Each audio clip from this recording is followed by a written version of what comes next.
Today we're looking at this 2008 Audi TT VR6 imported from Japan, so it's right-hand drive. And it's not just any Audi TT from Japan, it's Tanner's that he found and decided to import. It's powered by a 3.2-liter VR6 with 250 brake horsepower and 236 pound-feet of torque. It's rocking a set of Mark 7 GTI 18-inch wheels with some winter tires on it. I think this looks absolutely fantastic with this setup for winter. For his summer setup, he's running a set of 18-inch NKs. At auction in Japan, this car was graded 4 on the exterior out of 5. In extremely good shape, very few exterior flaws, much better condition than most of the cars that we have here in Canada. It's had full correction done, ceramic coating, and this nice black stripe, just to give it a little bit more character. Around back of Tanner's 2008 TT, you can see he's fully tinted out the windows. Looks fantastic, really nice contrast against the silver. That silver has such a nice deep gloss shine after he's done the ceramic coating and the paint correction on it. To add a little bit more contrast, Tanner's also tinted out the taillights. They're a little bit darker. Like I said, just beautiful contrast with it. It's also got the adjustable spoiler. They come up at 130 kilometers an hour, go down at 80. However, he likes to keep it up all the time. So as Jeff explained, this is my personal 2008 TT. Brought it in from Japan in November of 22, so last year. It's been a little over a year now that we're in December. And I mean, it's everything that I hoped it would be. I had never driven one prior to bringing this in. It was completely a new experience for me, but I liked the look of them. I liked how compact they were. The interior looked comfortable. It hit all the notes for what I needed for just a daily driver. I don't have kids, so having, space was not absolutely a necessity, although this car does have a lot of space, and we'll get to that in a little bit.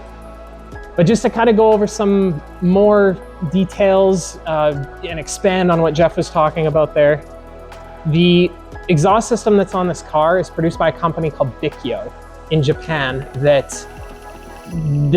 as far as I know, they don't produce exhaust systems outside of Japan. They're all for use in Japan, and they're all JASMA certified.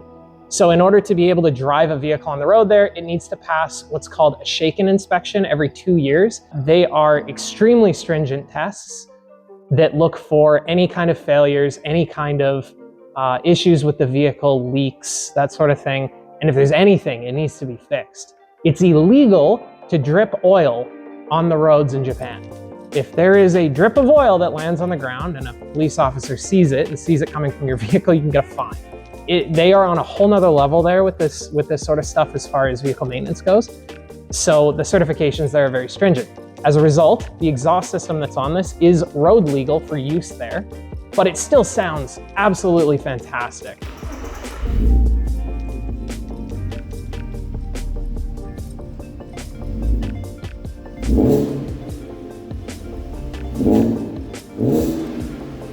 The wheel choice was actually just kind of a opportunity that came about for some takeoffs off of a brand new Golf at the time, or almost brand new.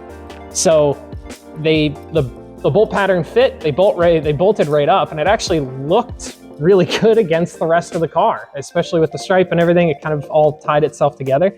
And I just left the Volkswagen caps because I think it's hilarious. This car is quite a bit lower than its factory counterparts. It is on a set of Bilstein coilovers that are phenomenal. They are probably the most comfortable coilovers I've ever had. I didn't install them. This is how the car came from Japan. Quite frankly, how it looks now is pretty much exactly how it came from Japan, minus the wheels. The NK Summers were on the vehicle when I bought it, so those did come from Japan. But besides that and the racing stripe, that's pretty much, this is how it was when I bought it. Something that's really unique about Japanese auctions and Japanese culture around vehicles to begin with is that there is a certain level of respect that is garnered to people who have newer vehicles. So the newer the vehicle that you have, the more you're respected in the community. This isn't a universal rule, but in large part, it does tend to kind of sway that way. So from an optics perspective in society, And from the perspective of, hey, you know what, I'm gonna need to do a bunch of repairs on this car. It might not pass a shake-in down the line. You know, it's getting too old to make any sense to be putting more money into from a Japanese perspective. So they sell them. And one of the most efficient ways of selling a vehicle there, even domestically, is through their auction network. Japan's vehicle auction network is unmatched. I have not seen anything like it anywhere else on the planet. They sell huge volumes of vehicles every week and export them as well to other countries. So we have the ability to bid on stuff in Japan and then import it here. In Canada, we have a 15-year rule, which is why this car is legal. It was just barely legal because it's a 2008, but because it was a 2007 build from last year, to be able to import last year, it was legal, and so we were able to get it into the country. In the United States, this won't be legal for another 10 years. So in the US, it's a 25-year rule. Unfortunately, for my Americans out there, you can't get this yet. But you have plenty in America, so just, you know, take your pick of any left-hand drive ones for the time being. At the Centauri Collective, we do offer vehicle acquisition services, and obviously we have a network to be able to acquire pretty much anything from Japan. If you're interested in purchasing something or interested in even just getting an idea of what's available in Japan, if there's something that you've been on the hunt for that you haven't been able to find in your local markets, let us know, give us a shout, because we might be able to find it for you and we can get it into the country quite easily. The entire process that we offer is completely concierge, so we would take it from start to finish. All you have to do is tell us what you're looking for, give us a budget, and we'll handle the rest. So here we are on the inside of my 2008 TT, and as you can see, I'm on the other side of the vehicle. Yes, it's right-hand drive. As mentioned before, a lot of people are hesitant to get a right-hand drive vehicle. This is actually my fourth. We've brought a few cars in from Japan, and you know what? I think it might just be a sense of me getting a little bit too used to it, but I don't even notice a difference anymore. Flipping from left to right-hand drive, it's all very similar. Something unique with German manufacturers, specifically Audi, Volkswagen, is that the wiper and signal stalks are where they should be.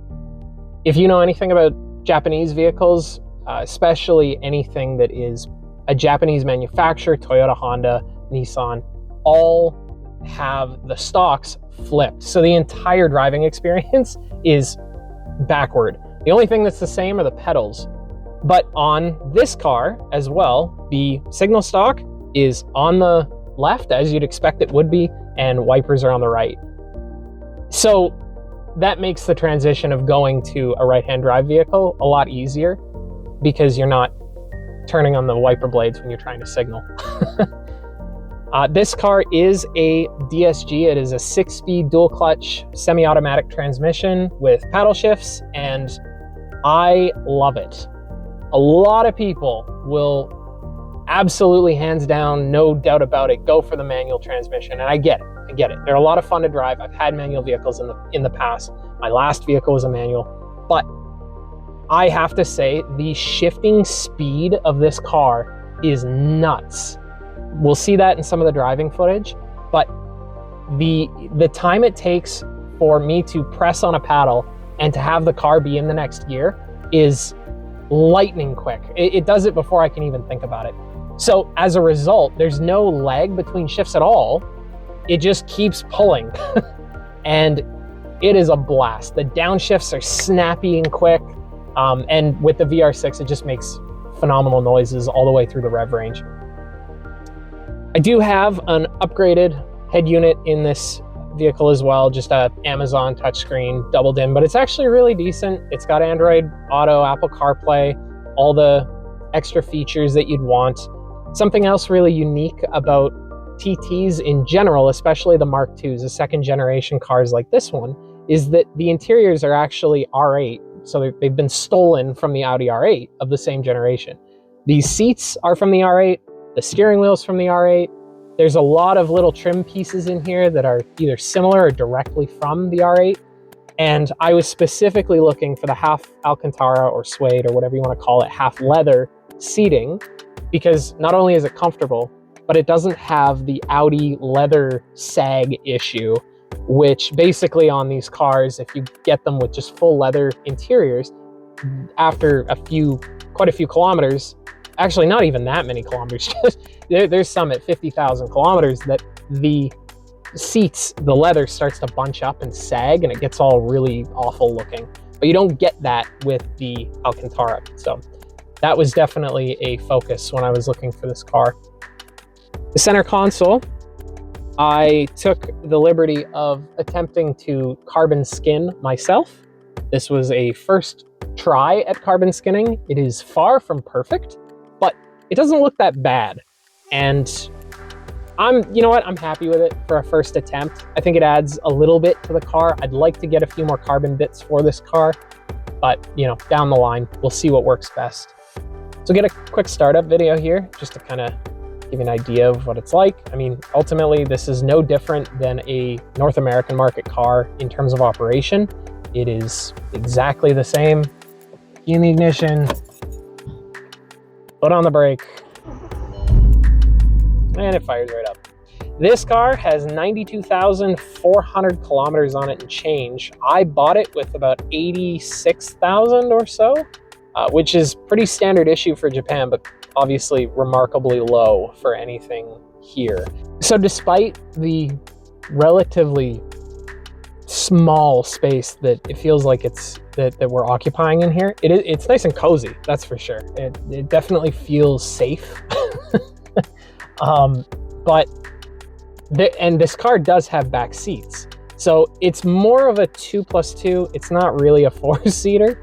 And these seats, if you are any taller than 5'7" in the front, there's no chance you're getting anybody in the back, even a small child. The seats, like where I'm sitting right now, there's about 4 inches of room between me and the bottom of the rear seat, and I'm 6 feet. Like, I'm not crazy tall. And this is comfortable. This is a comfortable position. I don't feel cramped.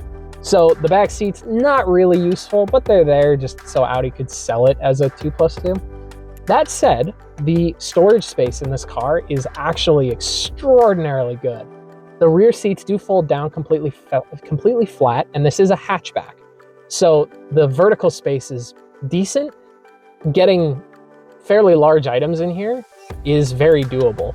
The most I've ever carried in here was 4 full-size folding tables, stacked one on top of the other, and they fit fine with the seats down. There was actually extra room. So yeah, I mean, this car, we get groceries with it quite often. It's just a really practical vehicle all the way around, as long as you don't have kids or you're planning on driving a lot of people around. Too bad there's no snow to properly spin around. No doubt, yeah. Weird weather for this time of year. Yeah. It is December 2nd, and we have no snow. Like, none. No recorded snowfall in a November for over 100 years. Yep.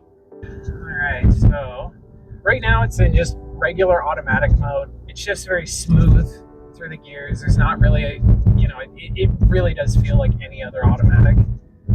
Suspension's pretty tight. Again, with the coilovers, that's to be expected. And they are on the softest setting too. We'll put this in manual mode. Just throw the shifter over to the side, and now it's in full manual. If I don't shift, it won't shift. The shifts are interesting too, because it will shift at varying degrees of harshness depending on the throttle position. So if you're right into it, it will snap into the next gear very aggressively. Whereas if you're only partially at quarter or half throttle, it kind of rolls into the next gear. It's not as snappy.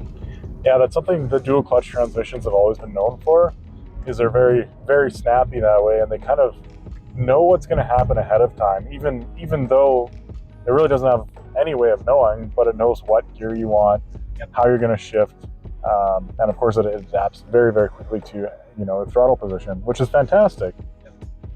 So many new cars have that now, but if you compare so many 2008 cars at the time, they didn't have that. You still had so many slush boxes and stuff, which at the time wasn't really that bad, but this has come so far. Oh yeah. The technology behind these transmissions is pretty wild. And considering this style of transmission, the part code for it is DQ250. They came out, correct me if I'm wrong, but I believe in the first generation TT, which was 1999, 2000, something like that, was the first iteration or the first version of this transmission. I don't actually know if the DQ250 came out in 99. That's something I'd have to check into. If you know, let us know in the comments. They are still using the DQ250 though. I know that I had a 2019 Sport Wagon, mind you with a manual, but that same car with the DSG is still a DQ250. Just much upgraded. I know the DSGs became really more common in the 2006 GTIs and of course the Audis and whatnot when they kind of started to do their changeovers. But that was always in the transverse mounted cars, not the longitudinal cars. So this is actually built on the A3 platform, A3S3 platform, rather than the Golf platform. With the exception that these are an aluminum body, aluminum underpinnings, right, whereas all of the S3s and A3s were always steel still. You know, they may have had some aluminum panels, but these cars, even if they have to go to a body shop now, it's hard to get certain parts for because of the aluminum structure underneath. So there's only Audi approved body shops. There's a lot more than there used to be. At one point, you'd have to actually send your car to Vancouver, then it opened up to Calgary. Now there are some shops in Edmonton that can do that aluminum work, which is fantastic for us. So many places already have the aluminum certification, specifically for Audi, which is great. Anyway, here we are, out driving in the TT. Yeah, this time, Tanner does actually have his mic on. Yeah, whoops. So yeah, you should be able to hear me now. Yeah, so I mean, overall, just to give you guys an idea of what it's like to drive this. Like I said before, driving right-hand drive, for me anyway, has not been terribly different from driving left-hand drive. I've had a few of both vehicles in the past, and so I've kind of gotten used to it. To me, it feels extremely foreign. I haven't driven a lot of right-hand drive cars. I have driven them, of course. I have driven this. It does drive excellent.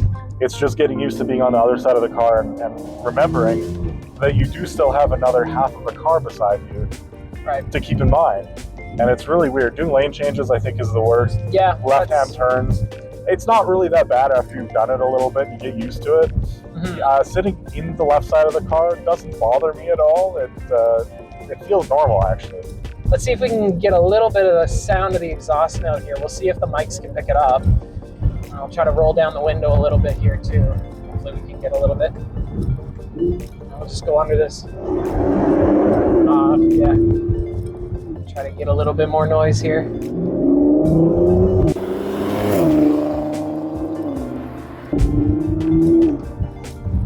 Oh, got a guy just trying to change lanes into me. He couldn't see you because there's no driver on the left side. He thought you didn't exist. That's what it is, yeah. This has really, really good gearing. So even though it's not a huge amount of power, it doesn't need to be. It's geared right. Yeah, you lose a little bit of top end because of that, but in my mind, that's okay. You've got the VR. It's not like most people with TTs are going to be doing, 300 down the Autobahn a lot. Right. I mean, they'll probably try. They probably still can. Oh, yeah. But I don't, majority of people aren't. They're going to be driving around town. They're going to be doing very normal, typical driving. Yep. So I don't think that's a problem. And yeah, we've kind of got a skewed sense of certain cars because we have driven a lot of different cars. Yeah, they're fast, they're fantastic, but they're not always fun because you really have to plan some of your driving. Yeah. Like, do you have enough space to put your foot down? This car does have launch control from factory, and it works really well, almost too well. It's very aggressive. It scared the hell out of me the first time we did it. I was not expecting it to lock up as fast as it did. Really? It was, oh man, it was pretty wild. We might have to just try that. Yeah, maybe. The car, it feels so nice and tight, and it doesn't, it's not jarring or anything whenever we go over bumps. Whoever owned it in Japan set it up really well. It's all quality parts, Bilstein coilovers, I mean, the NK wheels, even the exhaust system, I looked it up, and if I were to buy one new in Japan, they go for about 250,000 yen, which right now is about $2,000 Canadian. So I mean, it's definitely not cheap parts. This car was super well maintained, and it shows well. It shows that well. Hopefully I can hold on to it. So in order to put it into launch mode, turn off traction control and keep holding the traction control off button until it turns the ESP off, which is basically just all of the traction and stability control systems in the vehicle. Put it in sport mode, pull it back down to pull the gear shifted back down to the S indicator. Left foot on the brake, press down all the way. Right foot on the gas, press down all the way. That happens the minute you let off.